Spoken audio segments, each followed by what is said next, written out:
Thy word is a lamp unto my feet, and a light unto my path. Good morning. Today we'll be reading Psalm 116. Psalm 116 says, I love the Lord because he has heard my appeal for mercy. Because he has turned his ear to me, I will call out to him as long as I live. The ropes of death were wrapped around me, and the torments of Sheol overcame me. I encountered trouble and sorrow. Then I called on the name of the Lord. Lord, save me. The Lord is gracious and righteous. Our God is compassionate. The Lord guards the inexperienced. I was helpless, and he saved me. Return to your rest, my soul, for the Lord has been good to you.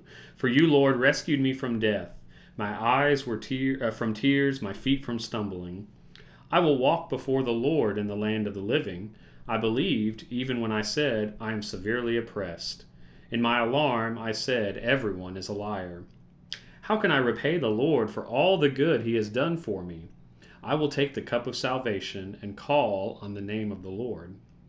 I will fulfill my vows to the Lord in the presence of all his people.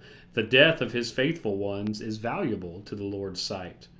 Lord, I am indeed your servant. I am your servant, the son of your female servant. You have loosened my bonds.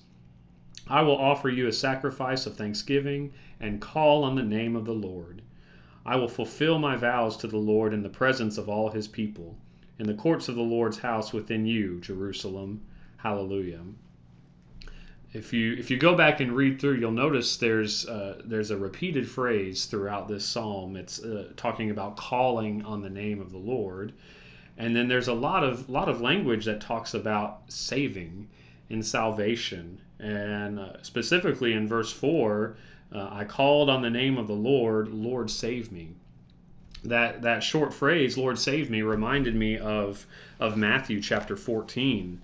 In Matthew chapter 14, the apostles are in a boat, and they're crossing the sea, and they see what they think is a ghost walking toward them, and they call out to it. It's Jesus. He's walking on the water toward them, and Peter says, "If it's you, Lord, let me, command me to come out to you." And he says, "Come."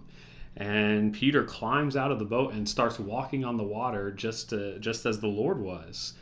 But of course, we know the rest of the story. As he's looking around, he sees the waves, he sees the storm.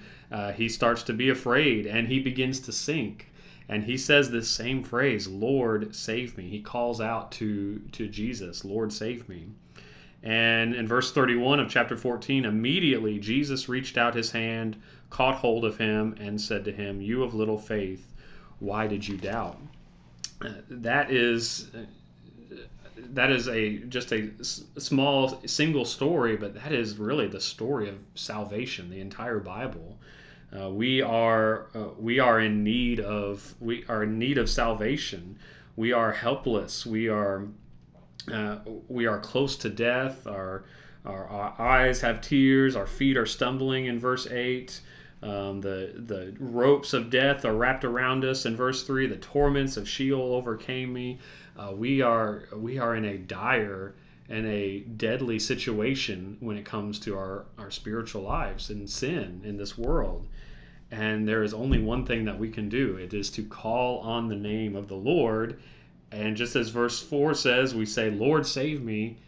And he does. He reaches out, just as Jesus reached out and grabbed Peter from certain drowning and certain death. He rescues him and pulls him back up and saves him.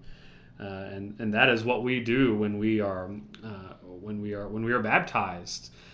We rise up in newness of life, and we call on his name. That is what we are doing. We are appealing to him to save us, because that is the only way we can be saved from the waves and the storms of death that surround us in this life. And then, as the psalm concludes, we have other things that we need to do throughout the rest of our life.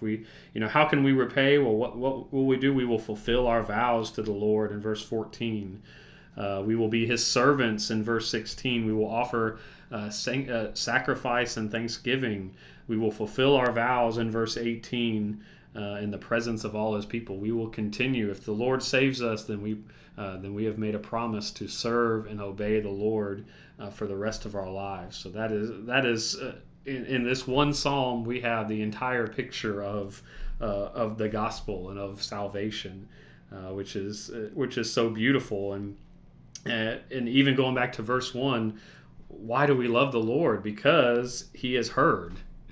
When we call on His name, He will hear, and He hears that appeal for mercy. He turns His ear, and that's why we continue to call out to Him, because He will hear us. He will save us when we call to Him. So I pray this encourages you, if you have not been baptized, if you have not called on His name, to do so.